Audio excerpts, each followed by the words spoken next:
1800 yılının yaz ayları. Ressam Jacques-Louis David'in atölyesine oldukça sıra dışı bir sipariş gelir. İspanya Kralı 4. Carlos, sarayındaki o meşhur büyük komutanlar salonu için Napolyon Bonaparte'ın portresini istemektedir. Napolyon o günlerde henüz imparatorluk tacını giymemiş. Fransa'nın başında 1. konsül olarak bulunuyor. Fakat gelecekte nasıl hatırlanmak istediğini şimdiden çok iyi biliyordu. Ressam David'e iletilen tarif son derece net. Kendisi şahlanan bir atın üzerinde son derece sakin ve kendinden emin bir şekilde oturacak. Rüzgar pelerini savuracak, o ise arkasındaki ordusuna aşılması imkansız gibi görünen o karlı dağların yönünü gösterecek.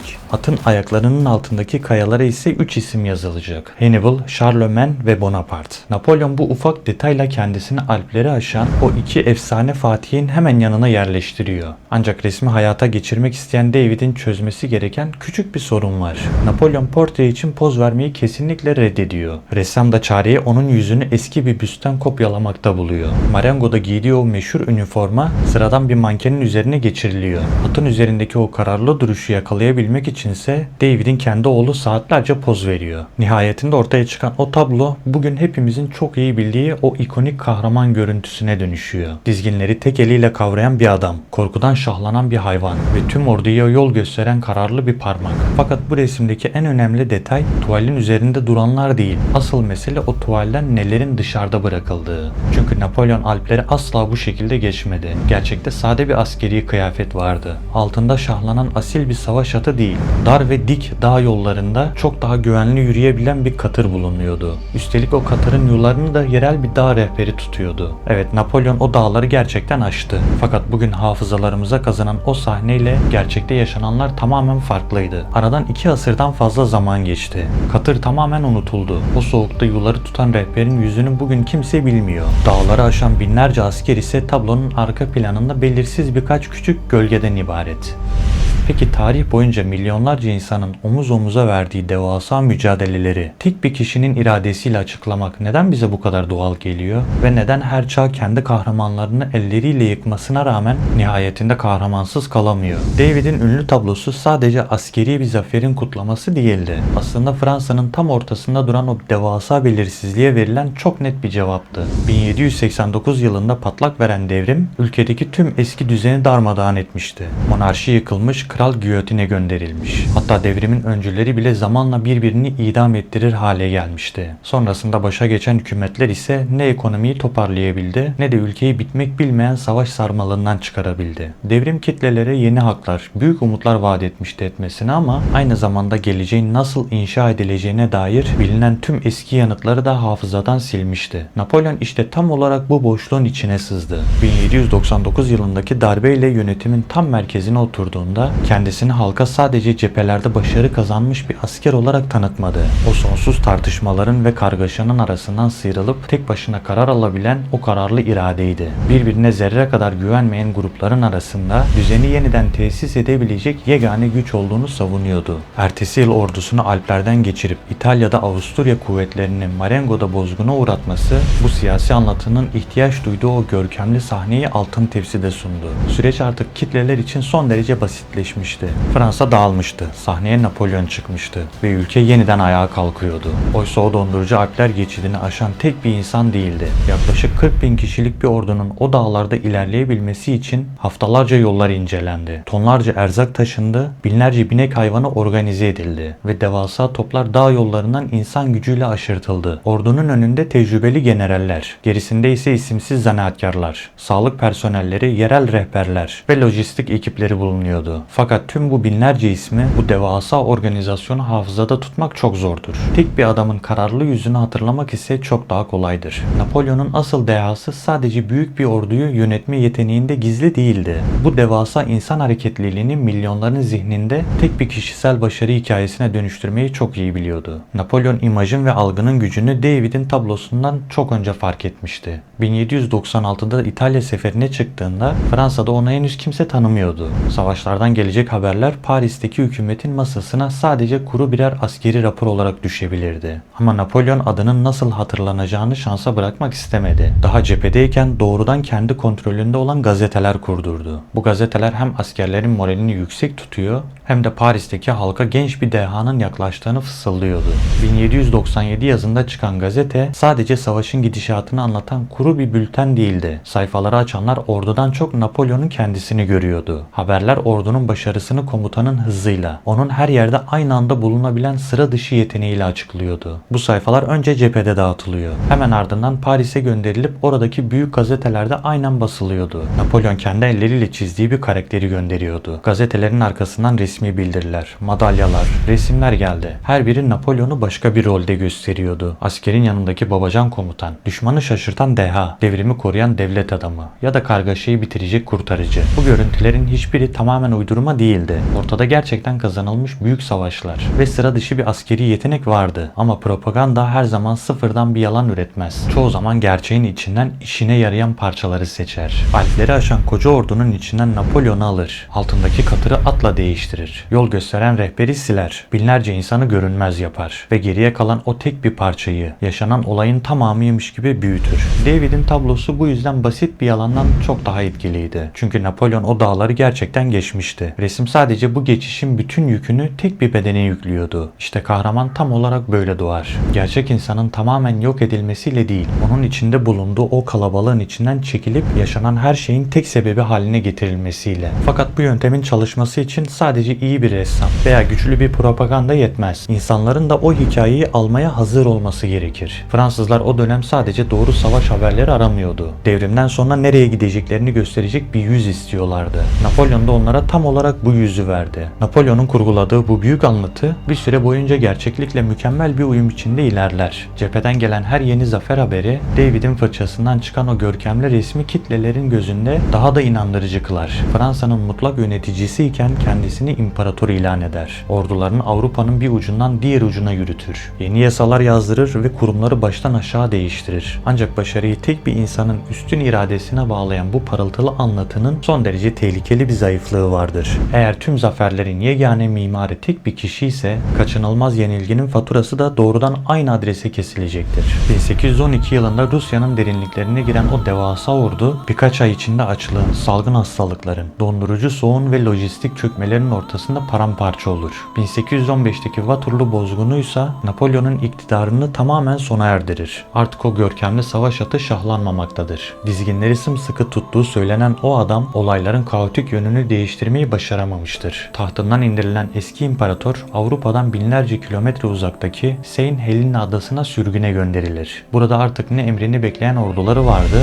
ne kendi propagandasını yapan gazeteleri, ne de portresini çizen saray ressamları. Hayatın geri kalanını rüzgarlı ve tecrit edilmiş bir adada İngiliz muhafızlarının gözetimi altında geçirmek zorundaydı. Aslında rasyonel bir düzlemde Napolyon efsanesinin tam bu noktada sönüp gitmesi gerekirdi. Çünkü bir kahramanı var eden tek şey askeri zaferleri ise yenilmiş, her şeyini kaybetmiş ve sürülmüş bir adamın topluma sunabileceği hiçbir şey kalmamış demektir. Ancak Napolyon pes etmek yerine savaş ilanını değiştirmeyi seçecekti. Avrupa'yı artık süvari tümenleriyle ele geçiremeyeceğini çok iyi bilir. Fakat yaşananların tarihe nasıl geçeceğini, hafızalarda nasıl yer edeceğini hala doğrudan belirleyebileceğinin farkındaydı. Saint Helena'daki Napolyon'un yanında Emmanuel Eldo Lascaz adında bir Fransız soylusu vardı. Lascaz eski imparatorun günlük konuşmalarını, anılarını ve tarih hakkındaki fikirlerini düzenli olarak not almaya başladı. Napolyon bu sohbetlerde geçmiş savaşlarını anlatıyor, kararlarını savunuyor, rakiplerini eleştiriyor ve kendi iktidarının anlamını kafasında yeniden kuruyordu. Böylece hikayenin sonu yavaş yavaş değişecekti.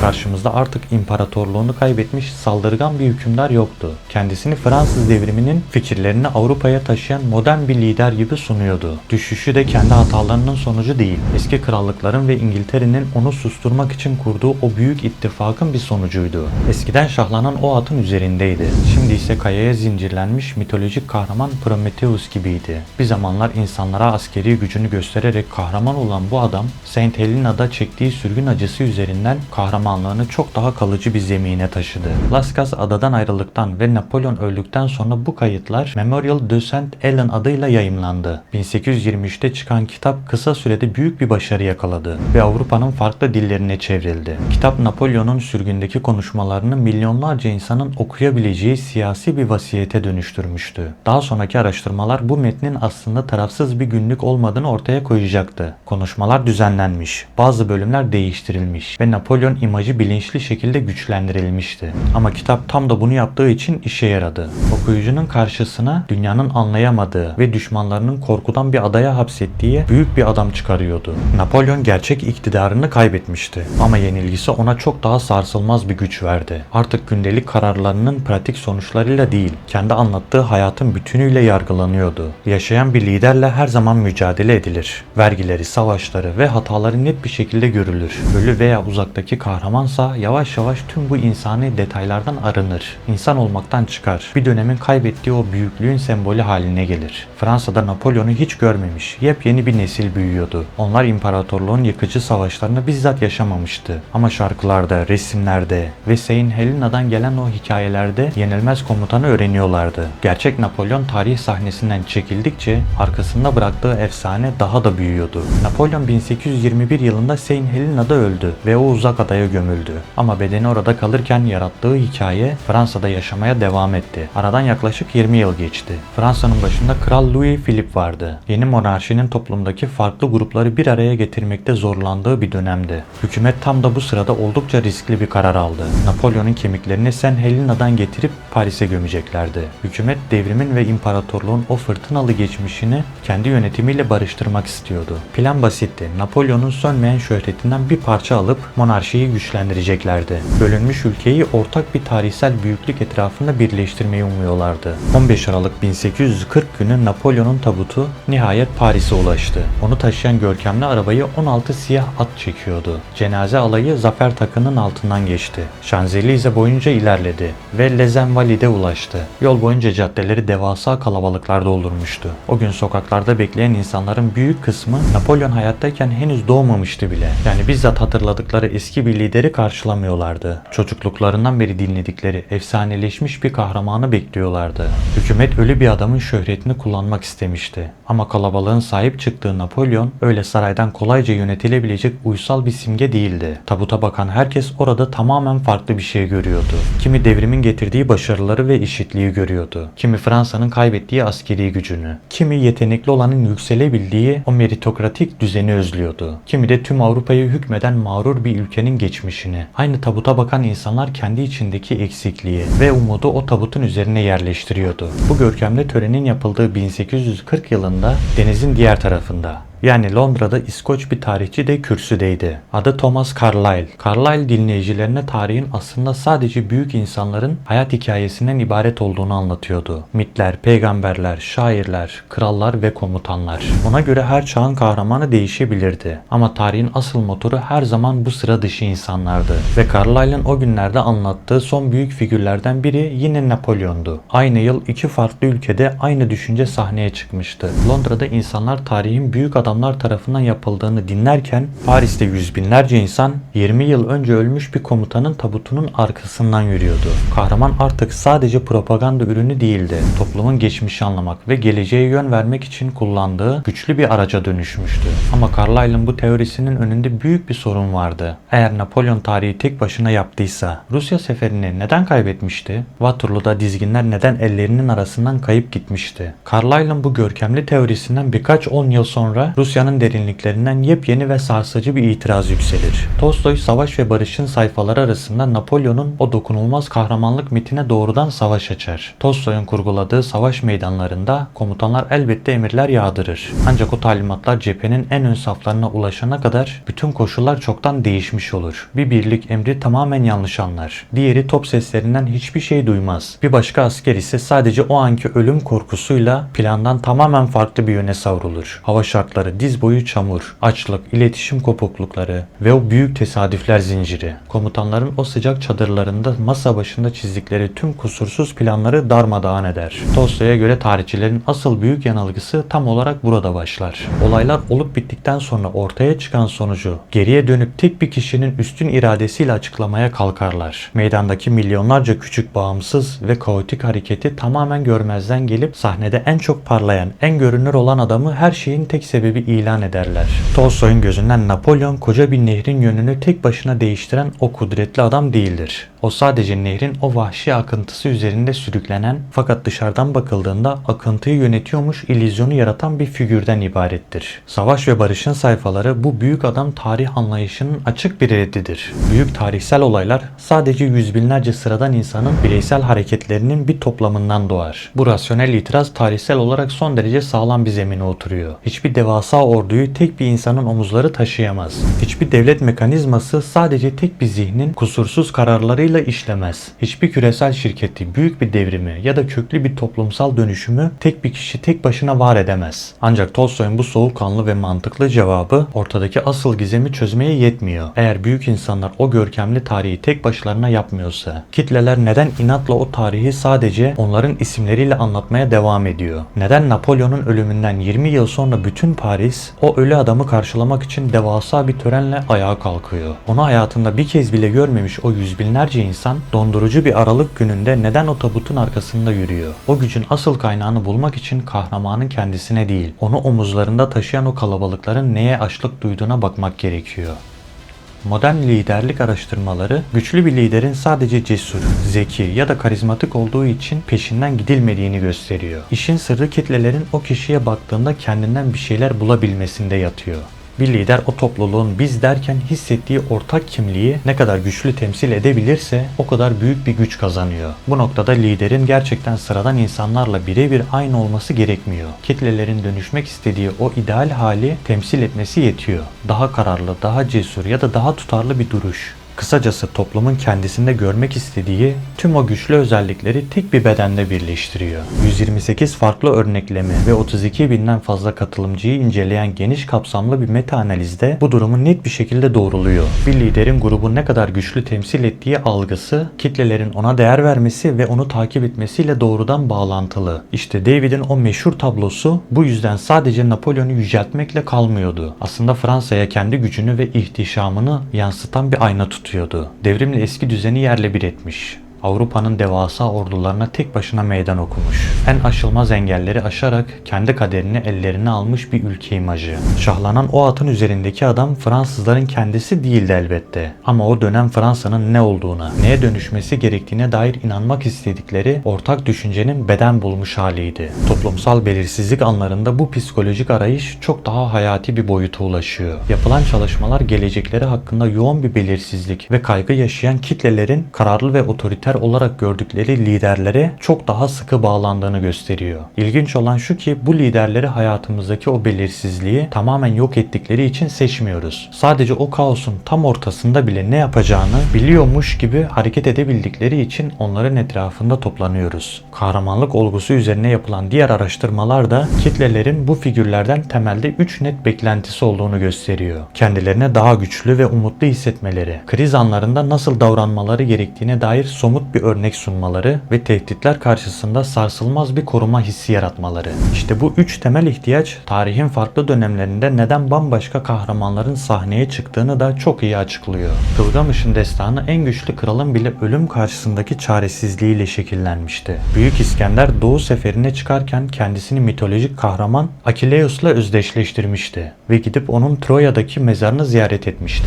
Napolyon ise David'in tablosunda adını Hannibal ve Charlemagne gibi efsanelerin hemen yanındaki kayaya kazıtmıştı. Kısacası hiçbir kahraman sıfırdan, yoktan var olmuyor. Kendisinden önceki nesillerin hangi sembollere, hangi yüzlere anlam yüklediğini inceliyor ve o köklü hikayenin kaldığı yerden devamını üstleniyor. Bugün artık kılıçların, zırhların ve görkemli savaş atlarının yerini bambaşka modern görüntüler alıyor. Yeni çağın kahramanı artık laboratuvarda beyaz önlük giyen bir bilim insanı. Devasa bir sahnede yeni teknolojiler sunan bir girişimci ya da kitleleri peşinden sürükleyen bir aktivist olabiliyor. Araçlar değişse de insanların o figürlere yönelttiği can alıcı sorular hiç değişmiyor. Bizi bu bilinmezlikten çıkarabilir misin? Bize kim olduğumuzu hatırlatabilir misin? Ve bizim henüz göremediğimiz o yolu görebiliyor musun?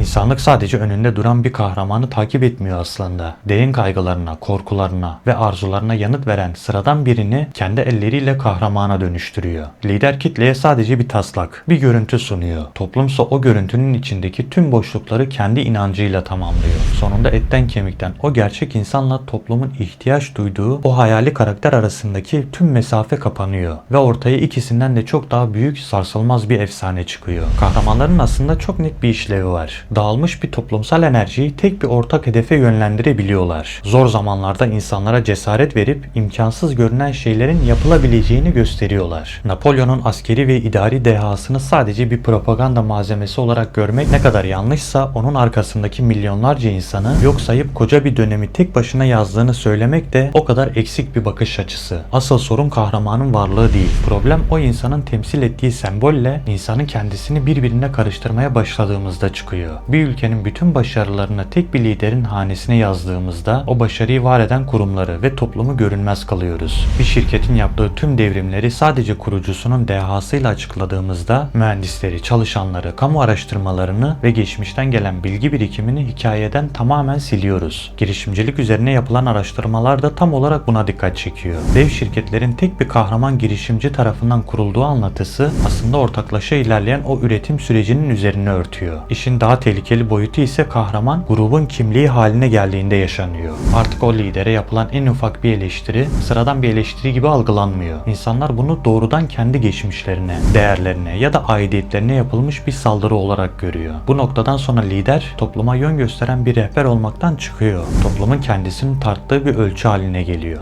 Eğer ortada bir başarı varsa bu kahramanın iradesidir. Ama bir başarısızlık varsa suç hemen hainlere ya da onu anlamayan o kalabalıklara atılıyor. Kahramanlık miti sorumluluğu sadeleştirmekle kalmıyor. Onu toplumun üzerinden alıp tek bir kişinin omuzlarına bırakıyor. Bu durum kısa vadede bize büyük bir rahatlık sağlar. Çünkü arkadaki milyonlarca karmaşık sebebi düşünüp kafa yormak zorunda kalmayız. Fakat bu rahatlık toplumun kendi gücünü fark etmesini de engeller. Bir lider olmadan hareket edemeyeceğine inanan bir toplum kahramanını göklere çıkarırken aslında kendisini her geçen gün biraz daha küçültür. Jacques-Louis David'in o ünlü tablosuna son kez bakalım. Napolyon'un yüzü bir büstten kopyalandı. Kıyafetleri sıradan bir mankene giydirildi. Tablodaki o dik duruşu ressamın oğlu canlandırdı. Şahlanan asil at gerçekte orada yoktu. Katırı yönlendiren o dağ rehberi ise resme hiç dahil edilmedi. Yine de bu tabloyu sadece bir yalandan ibaret diyerek kestirip atamayız. Çünkü bize Napolyon'un Alpleri nasıl geçtiğini göstermese bile kitlelerin onu neden takip ettiğine dair son derece gerçek bir şey söylüyor. Fransa yıllar süren kargaşanın ardından